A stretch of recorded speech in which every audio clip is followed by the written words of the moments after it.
Good afternoon. Dr. E.S. Krishnamurthy,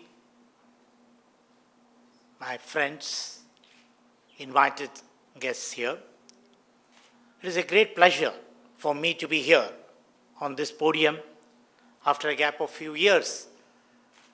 Myself and Dr. Krishnamurthy are associated with this program for many, many years, and we started that way back in 2000.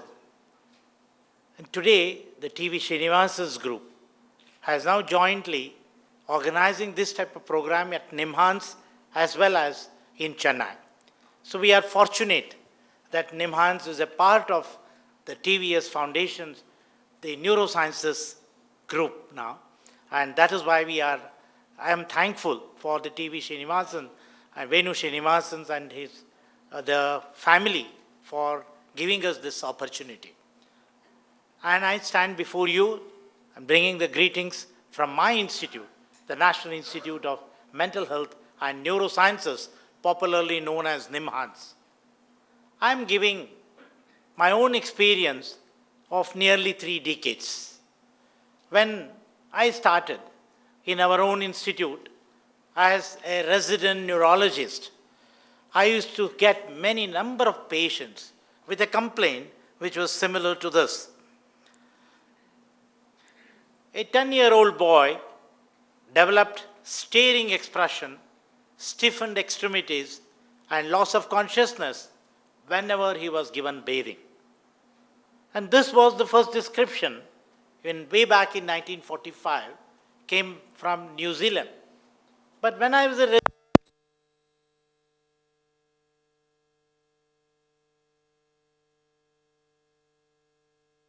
father of Indian epileptology, I used to see these cases one after another coming to me saying that my child is getting this episode. Whenever given bath, when the water is poured over the head, my child gets convulsions or fits, what we call as fits in a common terminology. The people were wondering, what is this? Is it a real entity? Some even went on to pull us down to say that this must be a Bangalore phenomena and nowhere it is seen. So the people started pulling also to say that this may end with Professor K.S. Mani. I have heard this year after year. But then I thought, this is my opportunity to take it further and do the research and end all the controversies, what is there. And now I am putting the whole thing as a nutshell in this form of presentation, starting from introduction to the reflex epilepsy, definition of hot water epilepsy, epidemiology of hot water epilepsy, clinical semiology, animal model, pathophysiology, pathology, EEG, imaging, autonomic functions, newer concepts in the management, and genetics of hot water epilepsy. The whole thing, we will look at that. Epilepsy is a very interesting and a challenging field for all neurologists. That is because there is a lot of stigma in the society. The society has made this disease much more curious for the common man. But what is this reflex epilepsy?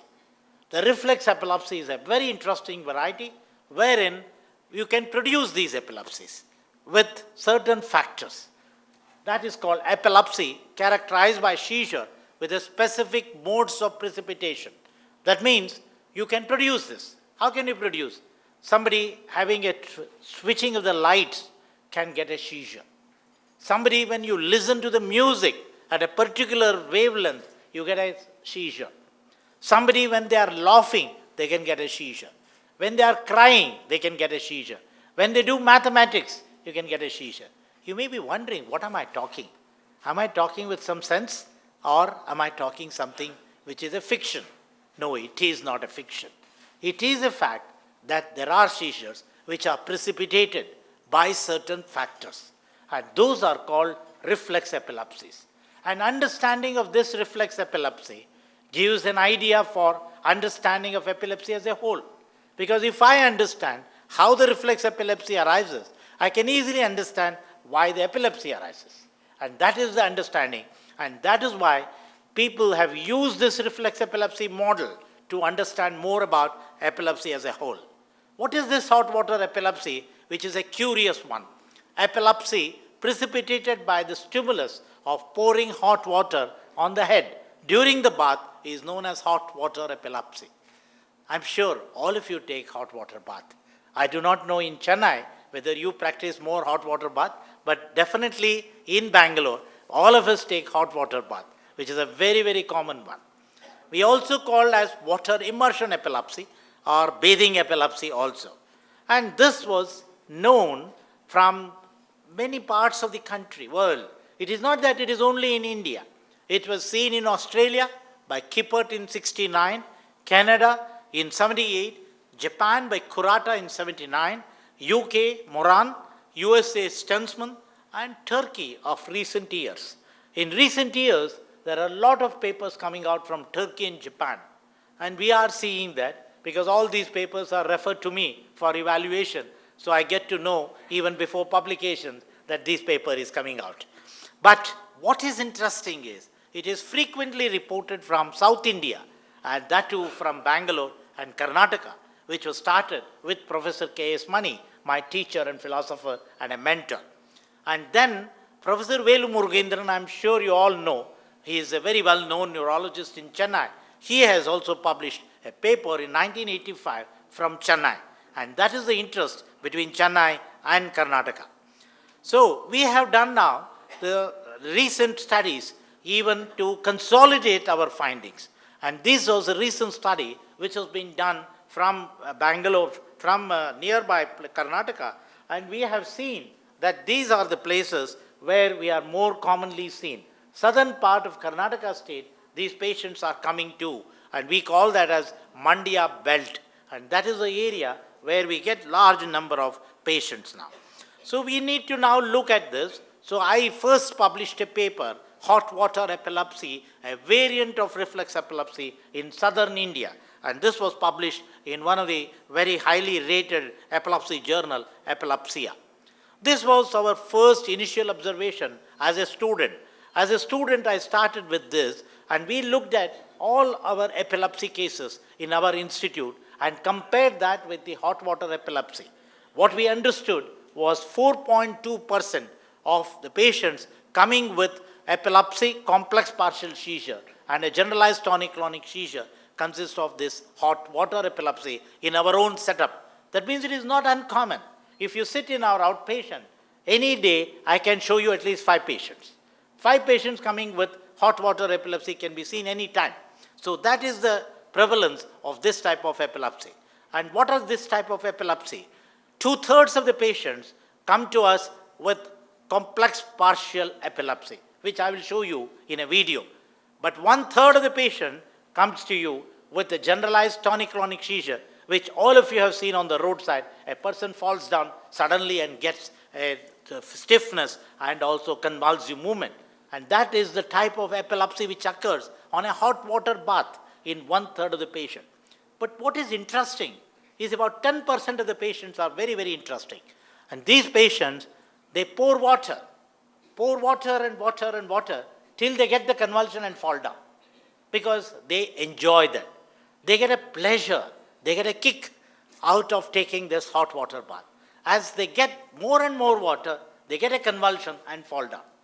Because that is an intense pleasure they get with that. That is seen in 10% of the patient in our own series. So what do they come to us? They come to us with, when they take the hot water bath, suddenly the child stays a dazed look, irrelevant speech, and visual and auditory hallucinations, vertigo, the complex automatism, and a fear. That is the problem which these patients have. Here is a patient. I will be showing how it happens. As you can see here, he is a 12-year-old boy. And this is a common variety of giving a bath. And you see in the bathroom, we'll have a buckets with hot water and the cold water. You mix the water and then give it. The mother is giving the bath to this child. And this child is a 12-year-old. As he poured the water over the body first and then over the head, what is happening? He is confused. He doesn't know what he is talking. He is talking irrelevantly and he is not answering any questions. And look at his face now. Look at the face along with the mouth. he is doing certain movements which he doesn't know, and he is answering something irrelevantly. He is being asked who is that lady who is standing behind. He does not know. And he is totally confused, and he does with some movements with the hand. That is called automatism. And this is a typical complex partial epilepsy. And this boy gets every time when he takes the hot water bath. And you can see the eye, there is a nystagmus. There is an involuntary movement of the eyes, and the pupils were dilated during this time, thereby suggesting that it is a seizure phenomena. This type of seizure has been seen from all over the world. You have a series here, but ours was the largest series of 279 patients whom I have seen over the 4-year period and analyzed completely, and given the semiology part of it, what exactly happens in these patients. Most of them were children, but it is also seen in adults. Most of them get before 15 years of age. Youngest I had was a 2-year-old child. The 2-year-old child, oldest I had was 85-year-old man also. So we have extremes, but most of them occurs with a young age, and that is very, very important. Is it a benign one? The question which people ask. So we followed up. We followed up this series of cases, and you have series now from Mani, Dr. Subramaniam, Kurata, Miyayo, and myself. And what we saw was a very interesting one. 25% of these patients, when they continued to get this hot water epilepsy, afterwards they start getting epilepsy without the hot water bath. That is the problem. It is not that benign. So that means they start getting the epilepsy without even the hot water bath. And that is non-reflex seizure. So we started putting a hypothesis. What is the cause for this type of epilepsy? One of the hypotheses was a complex tactile and temperature-dependent stimuli precipitated this epilepsy. Somebody said that there must be a lesion inside the brain in the temporal lobe, and that is producing epilepsy. That is the structural lesion. But we postulated a hypothesis, what is known as hyperthermic kindling. That means there is a kindling which is occurring in the brain due to the hyperthermia. Now we need to prove this point. It is very easy to put a hypothesis, but we need to prove. What did we do? We started going into an animal. So we started an animal experiment with a rat as the model. And the first animal model mimicking hot water epilepsy was developed, and that is the adult Wistar rat. And here the rats were given on the head the water with a syringing with the water, with the hot water, with a particular temperature. And then we looked at that the rat gets the seizure. The rat gets the seizure at a particular time after the temperature rises. So then we put the electrodes into the brain of these rats, into a particular region, which is the medial temporal lobe and a hippocampal area. And that electrode served both for recording the temperature as well as for the EEG. Then electro recording of the seizures were done by depth recording, and the seizure initiation, we noted that it is dependent upon a particular temperature. That is what we learned. We learned that when the rat temperature goes up to a particular area, then the rat gets the seizure. And that was a very, very classical one. And that is why we said that it is due to hyperthermia, and that rat produces a seizure. Here is a rat on the table where the stereotactically we place the electrodes into the brain, and on the rat we conducted the experiments and recorded the EEG, because if you put the electrode on my head and give a bath, nothing can be recorded because the whole electrode goes away. But in the rat, we can put the electrode into the brain. I can't do it in the human being because it is an invasive procedure. So we did in the rat and then recorded that these are seizures. This is a seizure activity which is obtained from the brain, and that produces electrical seizure. And that is why we could do that. Then afterwards, what did we do? We sacrificed the rats and we looked at the hippocampus. And that can be done in the human being, it is impossible. But in the rat we could do. We said that there is a hyperthermia in the rat which produces hot water epilepsy, which is an animal model for this. And we then further worked on, and this is the brain of the rats. And the brain of the rats, which we could see here, this is a normal hippocampus which you can see beautifully, all these parts of the hippocampus, which is a horse's brain. And then you can see here, after the hot water epilepsy, there is a definite damage which has occurred here, and whether this is a cause or the effect is the question, which is seen in the C2 area and C3 area of the hippocampus in the rat brain. So what could we see? Then we went on further, because our hypothesis was a hyperthermic kindling. The kindling is a very, very interesting phenomena. That means if you go on stimulating for these rats, we must be able to produce the rats without the hot water bath. Is it possible? Yes, that was possible. We started stimulating the rat every day. Nothing happened. Nothing happened. The rat continued to get a seizure. Beyond that, nothing. But what we did was, every alternate day we started stimulating. It is not every day, every alternate day. And then what we found was by 14th day, the rat started getting a seizure even without the hot water bath in the cage, which was videographed and recorded. So that means the seizure gets prolonged, and the rat gets the seizure even before the earlier time. The latency comes down, the severity increases, the duration of the seizure increases, and then rats gets spontaneous seizure. That means there is a kindling. The brain was kindled to produce that. So I have an evidence now, there is a kindling. But that is not sufficient. We have to prove that point. And proving that point involves using a TIM staining. There is a stain which is called TIM stain, which was not available in India at that time. We have to import that and then look at the brain and then show whether there is a sprouting of the neuron. That means the nerve cells have to sprout. Then only we can say that the brain is kindled. So here is an evidence that there is a sprouting of the neurons which have occurred here. These are the neurons which have sprouted. This is a normal one in a contrast, and here you can see these neurons are all sprouted, thereby showing that there is a kindling in the rat. So we demonstrated hyperthermia, we demonstrated kindling in the rat. By understanding this is not sufficient. Now we went to the next one. Does it occur in the human being? That is the question all of you will be curious to know. So we postulated next hypothesis, and that hypothesis was, yes, there must be thermal regulation which is defective in human beings, and that is producing the hot water epilepsy. But does it occur in everybody? No. It occurs in a person who is susceptible to that, and that must be susceptibility to hypothermia with an aberrant thermoregulator system produces hot water epilepsy. This is our next hypothesis. So we went on to lay out an experiment. We started stimulating the people with a hot water bath. So all of us take the hot water bath. All my residents, my nurses were the guinea pigs for me. And they were all given that bathing has to be done.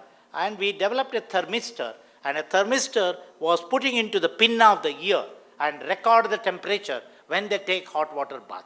And this was done experiment in our own bathing, in our wards now, and recorded the temperature. Nothing happens in the normal human being. When we take hot water bath, when we record the temperature, however hot it is, the temperature goes up by 0.5 degrees, and then it comes back as soon as our bathing is over. Nothing happens. Then I have looked at the patients who are getting this hot water epilepsy, what they get as 1:1.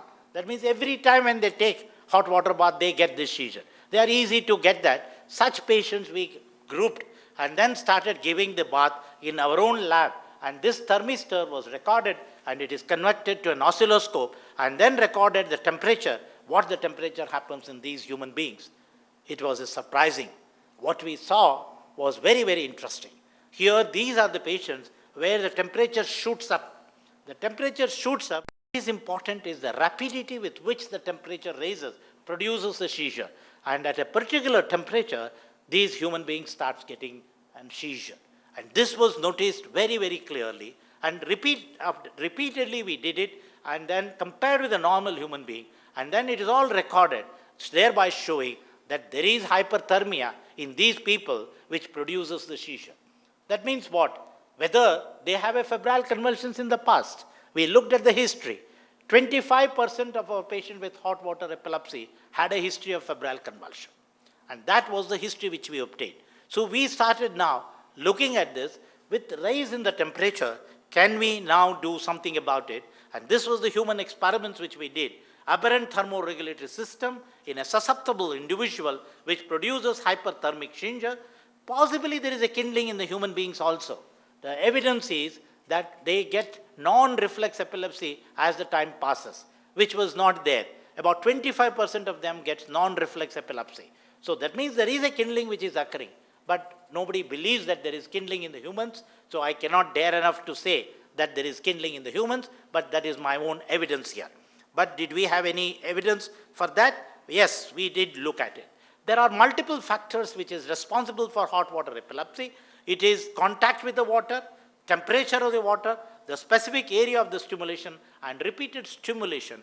These are the factors which are responsible for bringing the hot water epilepsy. We wrote a paper on trigger mechanisms in hot water epilepsy. At the same time, my colleague pathologist, Dr. Shankar, who was working in pathology department, looked at all his brains, and there were 4 brains of the people who had hot water epilepsy history. And then they have died for some reason. And when they died, their brains was with us. So we looked at 4 of these brains. As you can see here, these 4 people ages 15 to 53 years, and 2 are 12 years and 1.5 years. Duration was very long. They have type of seizures, and then they have died. 2 people because of the status epilepsy, and 2 others had incidental hypothalamic failure, one of the patient, post-operative, which I'm sure Dr. Mathaya would have been very happy to know. Post-operative hypothalamic failures are known to occur, and vertebrobasilar insufficiency. So we had the brains, and we looked at the brain in these 4 areas, thereby showing that there is a damage which has occurred in these patients with hot water epilepsy. Then we looked at EEG of these patients in 70 people, out of which 55 were normal and 15, that is 21.4%, were abnormal. We had from the literature, and these are the cases with a classical spikes and foci across the anterior temporal region, which is seen in these patients with interictal EEG abnormality. There is a series which has been published, and now from 1965 onwards, but ours is one of the large series. There are abnormalities in the temporal spike, and in the Western literature, even they have put the caps and water immersion in the bathtub. They have recorded and shown that there are left anterior temporal focus, left hemispheric onset, and posterior frontal region. There are spikes in these, thereby suggesting that there are definite epilepsies which are arising from the hot water stimulation, and it is in the temporal region. Then somebody had proven point saying that there is an abnormal brain in this. So can we look at it? So we started doing an MRI. An MRI of these patients were done. Majority of them had normal, except that there were 2 people with a bilateral MTS, medial temporal sclerosis, and 1 had a left MTS. These were the patients who had a long time hot water epilepsy. That means whether it is a consequence rather than the cause for the epilepsy. That means repeated stimulation has produced the medial temporal sclerosis in these patients. But we still do not know what is the cause. That means I need to know if there is no anatomical abnormality, there has to be a functional abnormality. So how can I prove the functional abnormality? It is easy now, because there are what is known as SPECT scan. Ictal SPECT scan can be done. So we went ahead and searched for where is it available in Bangalore at that time, and in ictal SPECT scan, and we started doing. That means I can take these patients and put a needle and then give a bath, and as the bath is given, we can record where the blood flow increases, and that is an ictal periictal scan. So we used ethylene cysteine dimer as one of the radiopharmaceuticals which could be used, and then did a SPECT scan on these patients with hot water epilepsy. And what is interesting is here, we have a normal EEG on this patient with hot water epilepsy, normal MRI here, there are no abnormality, but we did a SPECT scan, and what we shown is a normal interictal scan. Interictal scans are here, it is normal, but you can see the difference between this and this. You can see the difference between this and this. You yourself can see that there is an abnormality with hyperperfusion, showed a left medial temporal hyperperfusion in this area when the hot water epilepsy occurred in these patients when the bath was given. Again, we repeated some more patient. This is another patient who has got a normal interictal EEG and an MRI, thereby suggesting that there is no structural abnormality. These are interictal scan and these are the ictal scan. And what we are seeing is definitely was a left lateral temporal hyperperfusion. Thereby suggesting that there is a functional abnormality in these patients with hot water epilepsy occurring in the temporal area. And that is what we published here. The clinical and SPECT studies in the suggested temporal lobe as the seizure onset zone in some of the patients with hot water epilepsy. Then we thought that autonomic function should be abnormal in this. Otherwise, their thermal regulation will not be abnormal. So can we not do that? It can be done very easily. That means we need to demonstrate whether there is an abnormality in autonomic nervous system, which Mathai was very much interested in this area. So we started looking at that. We have the patients with epilepsy suddenly dying. That is known as sudden unexpected epileptic death syndrome, SUDEP, which we know that there are patients who have epilepsy, suddenly one fine day they found dead. And that occurs even in children, which is called cradle deaths or SUDEP, SUDEP. So what is the cause for SUDEP? One of the major causes they found is because of the autonomic imbalance in these patients with epilepsy. Do we have a proof on that? There are many variety of autonomic manifestations which is seen in epilepsy. So this is known, the gustatory, which could be cardiac abnormalities, is all very well known in the patients with epilepsy. So we started looking at normal first, a cardiac autonomic function in a drug-naive, newly diagnosed epilepsy patient. We published this paper that there is definite interictal subtle cardiac autonomic dysfunction which occurs in patients with epilepsy, which is a very well-known phenomena, which we did it in patients with seizures. Then these are the maneuvers which we did: Valsalva maneuver, isometric hand grip test, then tilt table test, which Mathai was shown in his laboratory. And we have an autonomic laboratory in our own setup, and we did that, and we looked at the hot water reflex epilepsy. And thereby we showed that there is a long work. This is our objective was this, and we did this pure hot water epilepsy patients. We took 45 patients, hot water epilepsy with a spontaneous complex partial seizure, that means non-reflex seizure, 25 patients, unprovoked spontaneous complex partial seizure, 40 patients, and a healthy volunteers, 50 patients, and 50 subjects. And then we looked at them and conducted autonomic function tests, heart rate variability, blood pressure variability, baroreflex sensitivity tests. All these things we did in this group of patients. And then this is the 45 patients who had pure hot water epilepsy. And then we did that compared with a healthy volunteer. And various autonomic function tests were done. And all these parameters have been mentioned here, and statistical significance have been mentioned compared with the 45 controls. And thereby we showed that there is a heart rate variability in these patients, and there is a variation with the blood pressure, and there is a variation with baroreflex sensitivity. And thereby suggesting that in this cardiac autonomic function test, there is abnormality in patients with hot water epilepsy with an altered sympathetic vagal balance. That means there is an autonomic imbalance in these patients with hot water epilepsy, and that is resulting in the temperature regulation problem, and that temperature regulation problem leads to hyperthermia, and hyperthermia leads to seizure. But one other question we had, that question was, we were mentioning that there is a susceptibility. So we need to now, can we take this understanding to a patient and treat them? It is a very, very next question which we ask. So how do we treat? Can we now say, people were asked to say not to take hot water bath. Can you believe? If you can say that not to take hot water bath, it is like a person who is taking alcohol. Very easy answer, stop drinking alcohol. I can preach 100 people, how many will accept it? They won't accept it because they get pleasure. Similarly, these patients, I said that they get pleasure out of hot water bath. That is a very, very difficult. Then the people were asked to say that don't bathe yourself, take a wet towel and rub the head. That is what that was the treatment which was given earlier. Then we were wondering, when I know there is a hyperthermia, can I use paracetamol or aspirin tablet? It doesn't work. You know why it doesn't work? Because they are normal temperature in the beginning. their temperature goes up within 2 minutes time and they get the seizure. So that doesn't work. But we have a model of febrile convulsion, where in the febrile convulsion, people are given benzodiazepines and they get prevented.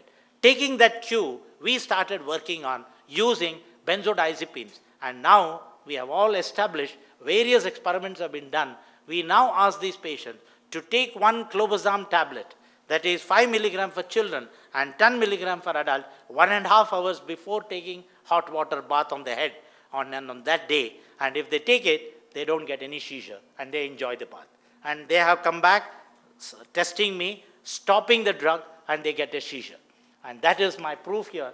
An intermittent clobazam prophylaxis prior to head water bath might be a preferred mode of treatment. And only anti-epileptic drugs are required if they have associated non-reflex epilepsy. Otherwise, they don't require anti-epileptic drugs. And this is what now we practice. And this is a method of treatment which has been published. And this is the results there. And patients are very happy. They just take the tablet, because most of them take the hot water bath once in a week, sometimes once in 3 days or once in 10 days. Those are the people, when they take hot water bath over the head, they take this tablet and they are enjoying their bath without any problem. And this was an understanding because of our animal model and developing. I need to prove another point, whether there is a susceptibility. Susceptibility individual means genetics. So that means, is there a genetics of hot water epilepsy? Do I have about 5 minutes more? Yeah. So I looked at the 304 patients with the phenotypic characteristics of hot water epilepsy, complex partial seizure with secondary generalization, and primary seizure. So we looked at it, these 304 people, and trios, that means the patient and the father and the mother, or the family history when it is positive. There were 67 people with the family history positive.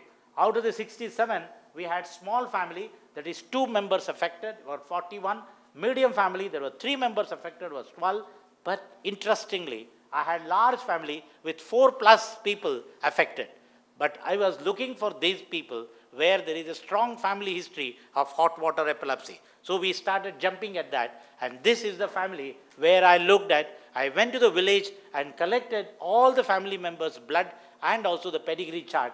We have here 14 members affected here. And all the family members, starting from a 2-year-old child to a 94-year-old man who had the hot water epilepsy. We collected the blood sample, both affected and unaffected, and started looking at it. First thing what we wanted to look at is here a febrile convulsion gene. Whether, because this is like febrile convulsion, can I rule out a febrile convulsion genetics? We know the genetics of febrile convulsion, so we have the genes. That is called Feb1. Feb1 gene was looked for, it is not there, it was negative. Then we looked at Feb2, another gene that is negative. Then we did the third one, febrile convulsion gene, that is also negative. That means all febrile convulsion genes were not there in our hot water epilepsy. Then what should we do? There is no other way but to go for whole genome scan analysis. That means whole genetic analysis has to be done in this family, then only we can do that. So we start looking at the whole genome scan, and in this family we have an association with 10th chromosome, 10q21 to q23. And this is the area which is the genetic abnormality which we saw in this chromosome, in this family. Then another family we started, haplotype analysis was done, and then we have a smaller number with 2 members and 3 members affected. We added their blood and looked at the larger families, and then we looked at that there is an additional locus. This was the locus at 10q21, q23 was the first association in those families, both with the large family and the small family. But we were not happy that this could be an association. Is this the single gene disorder? No.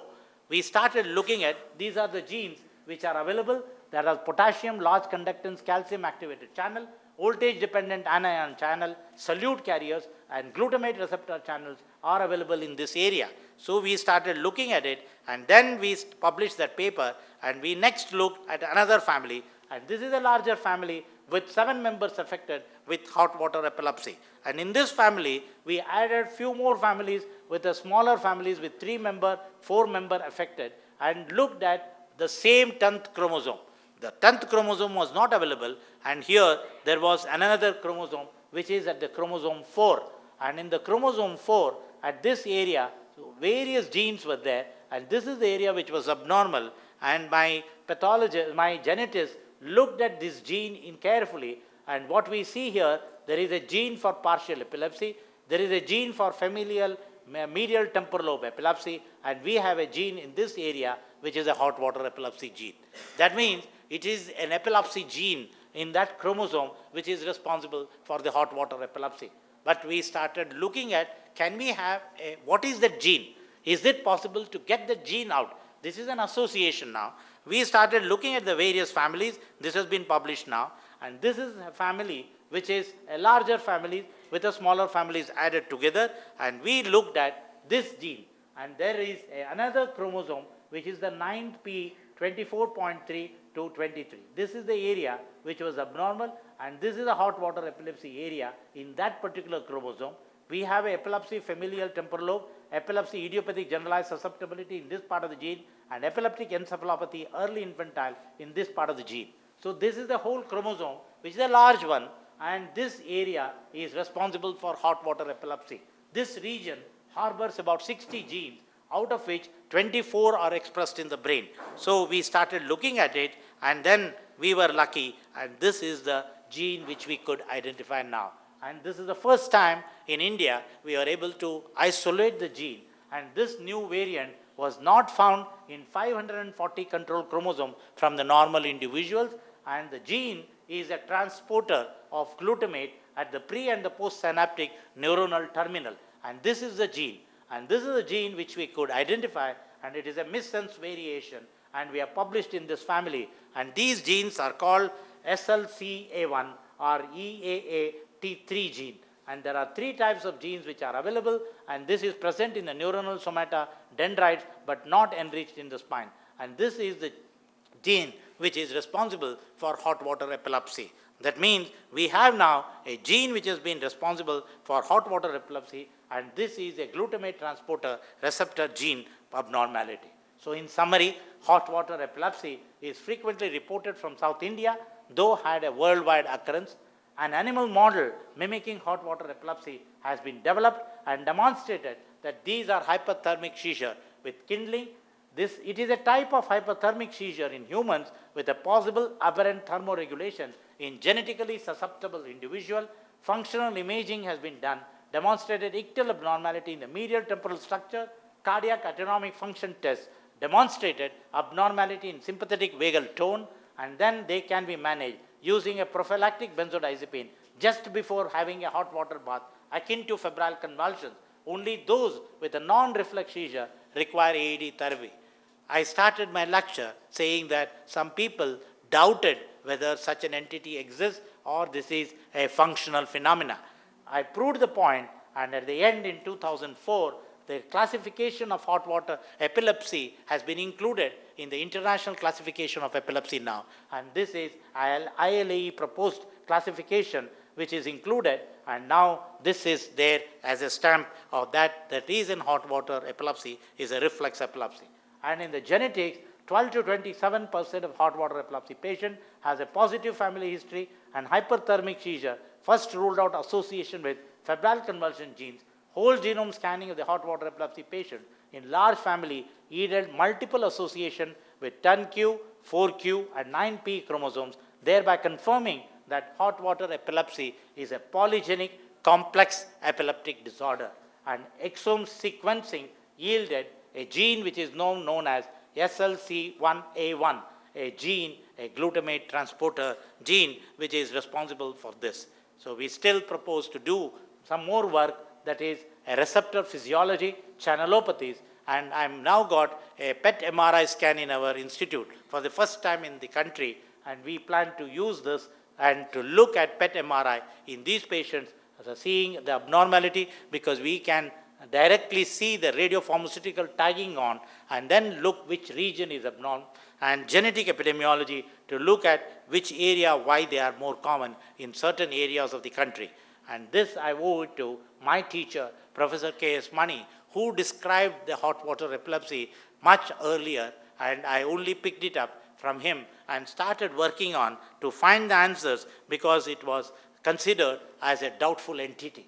And here all the people, Dr. Gautam, who is a physiologist, was in MS Ramaiah College, who worked with me, Shankar, who is a pathologist, Anuranjan Anand, who is a genetist, Sanjeev Sinha, who is my colleague, who is working with me. This is Satyaprabha, who is a physiologist, who is working on autonomic functions. And these are my PhD and doctoral students who have worked with me to understand about the hot water epilepsy. And that is, I leave you with my flora and fauna of NIMHANS campus, and thank you for assistance.